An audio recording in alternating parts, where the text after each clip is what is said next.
Сол жерде звондады да, артынша Расул, мен сені жақсы көрем ғой деді. Расул, мен сені жақсы көрем деді да. Расул білесің ба? Ау дедім, и телефонды өшіріп тастады. Болды.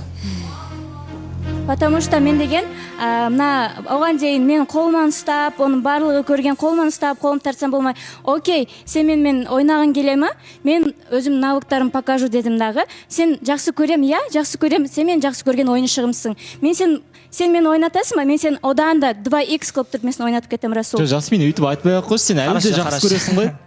Артың ашылғаннан кейін өйтіп Расулды жамандамай ақ қойсын ана жерде. Екіншіден, Балсахан, кілт керек адам іздемей ма? Мынауны неге звондап жүр, түсінбей жатыр мен бұл жерде. Хабарласу керек екен, Маржанға хабарласу керек екен, білмейтін сияқты. Мен соны айттымын ғой. Мен айттым саған, сен мені ойнатам дедің ба?